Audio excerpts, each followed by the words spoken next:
So Faith, it's so great to have you with us today. Excited to see. And I knew there was something bubbling on, something going on. I've seen little clips of, BVs being recorded with different people in the studio, but it's so great that you're finally here and the song is finally out. How does it make you feel that, you're now in solo form? Does it make you feel a little bit naked? Were you used to having a lot of other people around you working with you? Um, yeah, I mean, I definitely miss the girl gang vibes that we had, and like suddenly just being by myself, making all of the decisions. I suppose it's liberating, but yeah, it's something that I'm just working on, making a new gang, I guess. So, I mean, I saw you at Kendall Calling last year, and it was almost like, it felt like a really special gig. You all seemed really emotional, the girl gang of pins at that particular gig. Talk me through it. I know it. Well, it was the end of an era because we knew that that was going to be at least the last show for a while. And I just turned around and Lois was crying her eyes out. I was like, oh my God. Like I knew it was coming. Emotions were high, but yeah, it really got us all we all got a bit of a tear on. And you're all doing different projects as well. I mean, some of these have been kind of going along at the same time as pins, but why does this feel like the right time to create some new projects? Not that pins won't ever come back, right? Um yeah, like Kyoko's doing Kyogen and Lois is doing Grave Goods. I suppose it was the whole like lockdown thing and that really like halted our plans as pins because we were due to go to America when all that happened. Um, and then, it was kind of off the table. The album was already out, and we were like, oh, what should we do? And, you don't want to feel like you're just running on empty anymore. We all just wanted a fresh start. And, um, I was just going to maybe take a different direction. And then one thing led to another. And here I am releasing more music and just being glad that at least you're listening to it, Shell.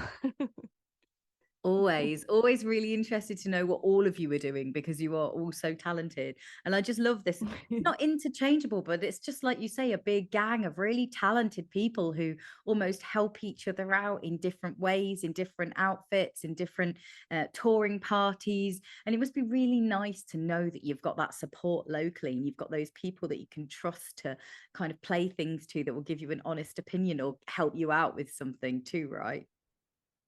Yeah, definitely. Like the Pins girls are still going to be like they're still my best friends. We've got like an idea that maybe one day we can all tour together, but with our separate projects. Who knows? That sounds amazing. So why the Fofo? Where did the name come from? uh, well, boring story really. Like every name that I thought of was already taken. If you type literally anything on Spotify, there's even like I don't know hundreds and hundreds of just faux bands, like bands with the word faux. Um, so yeah, it was just the first one I came across that wasn't completely taken, that I think we had this issue with pins at the very beginning because we wanted a one word name, and even that was difficult. But then, of course, 10 years later, millions more bands, the explosion of Spotify, they're all taken. I'm just thinking maybe that's why there's these names like pigs, pigs, pigs, pigs, pigs, pigs, and all of that, because there's just we're just gonna have to keep repeating the words, the faux faux. It'll be the faux faux faux faux faux next. Can you just do faux times seven? Then you could be like a pigs times seven tribute band, maybe. That could happen. Yeah, yeah. Why not? Why not? It's so good to have you back. I mean, have you cold-hearted woman? First of all, let's go back to the beginning. Tell us how cold-hearted woman like came about because it is very sultry sounding. Um, well, lyrically, I was literally not in a totally different place. I'd moved away from Manchester. It was just before lockdown. I had my children and everything, and I just found myself in this like suburban nightmare. Lots of curtain twitching and repetition, and just not a really great place to be mentally or physically. And it just led me to exploring this idea of like women, being like a housewife perhaps, or like a modern day housewife. And just going down all of those themes, and that's the first one that came out was Cold Hearted Woman. And you said you worked with Nancy on it. Who did you co-produce it yourself as well, or? So I was working with a guy called Paul Rawson on some other music, and then I just really loved his style, and we just started working on Cold Hearted Woman. Maybe that was the first one we did together. And by chance, he knew Nancy, and I was like, no way, that's so weird. Like, Nancy is an artist that Spotify threw at me one day, and you know, when you have to stop it and you're like, oh my God, what is it? What is it? So I was like, oh, it's fate, it's meant to be, you know. And you know, thankfully he said, yeah, cool, I'll come and do some producing on it. So it was just a team effort between the three of us. Did you feel like you were able to kind of be a bit more, you know, I guess the word I'm looking for is exploring different avenues, different sounds, you know, different vibes, because you're almost a bit freer?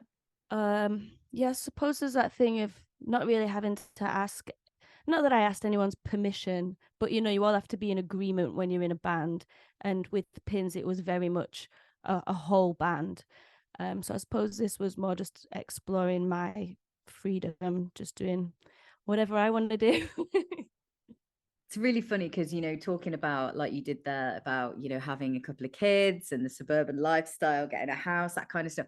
You know, it almost feels like as women, we can't have it all, you know, and it does Mhm. almost impact on, you know, not just your creative process, but every walk of your life. You know, getting out to play shows is a lot more stressful because you need childcare, etc., etc. So how did you kind of gather yourself back to being you, you know, authentically being you? Well, like you say, you know, it's so difficult to even get out or to go and have any real life experiences with other people. You know, you can be a little bit housebound, especially with kids. Um, that the freedom that I had was working with people remotely like this via Zoom, you know, still being able to work on stuff like in the evenings and just having that freedom and flexibility to do it when I had the time. You know, like I couldn't treat it like a day job anymore. I couldn't do it 9 to 5 or whatever. It just had to be burning the midnight oil.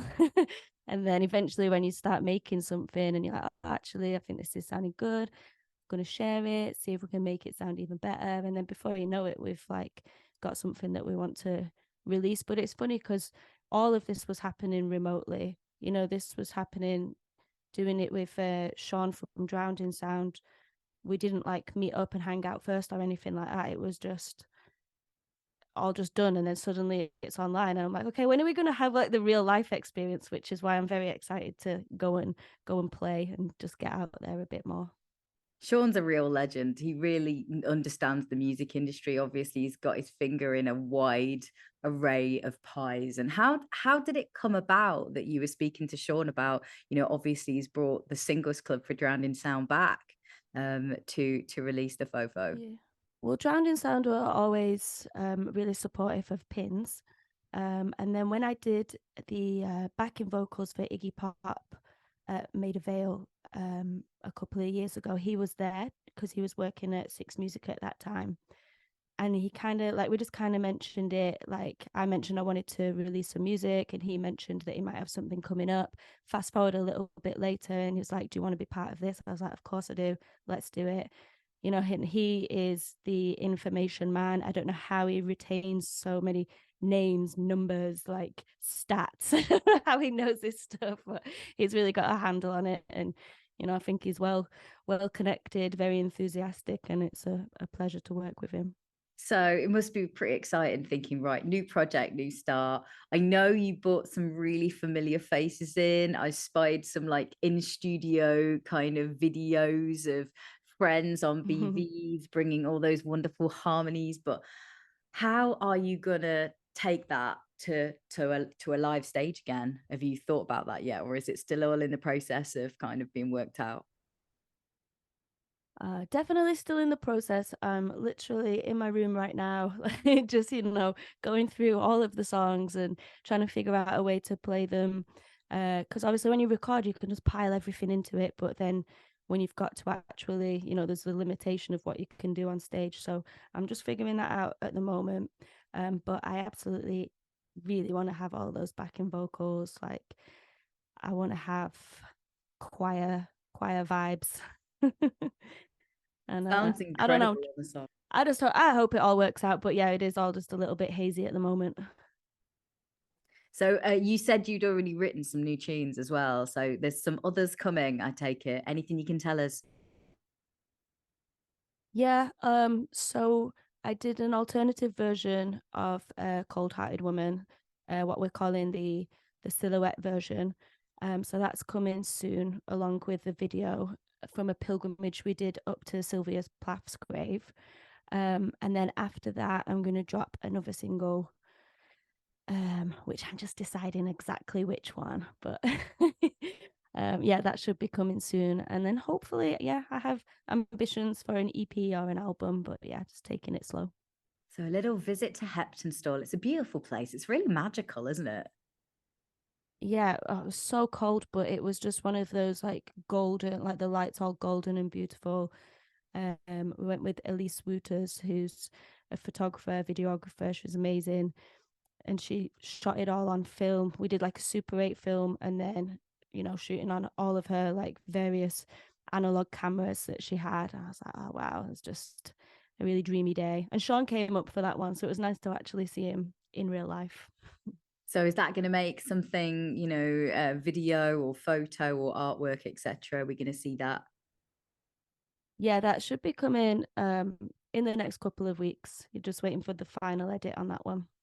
Amazing. I always adore your style. You always think out, the performance aspect of it. And, you have a very definitive look and style about you on stage. How much time do you put into that? And is it literally like trawling vintage places because you always look incredibly on point? Oh, thank you. I don't know. I love clothes and I love making the best of a situation in terms of its style. Like I was just talking to our drummer and I was like, doing this stripped back set, like, do you want to come on and like play the tambourine or something? And he's like, I'm not sure, I don't know, like I might feel a bit out of place. I was like, I suppose I could use a backing track, but I can't possibly have a laptop on the stage. Like, no, like things like that. I was like, oh no, it's so out of place, like that can't happen. So I think I probably do think about things aesthetically. I always want everything aesthetically pleasing, which actually is no good for me because it really makes me not want to go on TikTok and do all of that kind of thing because I just really hate the way it looks. And Sean's like, you could branch out into TikTok, and I'm like, nah. It's No, so thank you. pressured though to, as an artist, you want to be authentically yourself, but a lot of these platforms don't necessarily feel native. Like, so what do you do? Just focus on the stuff that kind of makes sense to you or feels organically natural to you? Well, I mean, I think if you make something that you're proud of, that you feel looks great and you want to share it, then that's perfect. But with TikTok, especially, the idea I think is that you're being your real self, as in you've just rolled out of bed and start chatting to your phone. Um, and that's just I just think it's ugly. No one needs to see it. Like I think just have it all a little bit more refined. But that's just me. I know the rest of the world maybe doesn't agree. Are we going to see some live performances this year, or are you said you're working out what the setup's going to be? What have you got in the diary at the moment? Well, next month I'm going to be doing a show at the Groucho Club in London. That is an invite only one, but I do have a couple of invites if anyone wants to message me. And then in September we're doing one called Tiff Festival where the Cribs are headlining, and that's at the Roundhouse in London. And there is a couple more that aren't announced yet, but yeah, hopefully you'll be seeing us around. Are you excited to get more new music out there? Are you like back in the thick of it and back on stage? Oh, I can't wait. It's just I'm in that bit where it's a bit nerve-wracking because I don't know it all yet, but that's why I'm practicing it. And I think once I've got it down, I'll just be, buzzing to be on stage. And what do you think the biggest lessons that you've had along the way? Say three lessons that you've learned that you feel have made you a better artist and a better musician. um, to always simplify everything, don't overcomplicate it. Um, not to worry about it, because really it doesn't matter. You know, in the grand scheme of your entire life, a little mistake that you make really isn't going to matter. And always be comfortable in what you're wearing. As in, I don't mean literally comfortable, you know, get those high heel shoes on, but always feel confident in what you're wearing when you're on stage, because you are going to feel exposed. That's my three little things. That's awesome. And you know what? Obviously, Amazing Radio is a great platform for new and emerging artists. What's your biggest tips to emerging artists who are just making music, maybe haven't sent it out there yet, and just don't know where to start? Well, it's probably TikTok, but I'm not. But that's not that's not what I'm going to say. Um, I think you need to upload to Amazing Radio, um, and all of the platforms that you can. You need to start playing live and get comfortable in that setting. And just make sure that you know what you're doing. Make sure you know your set so that you can feel good about it.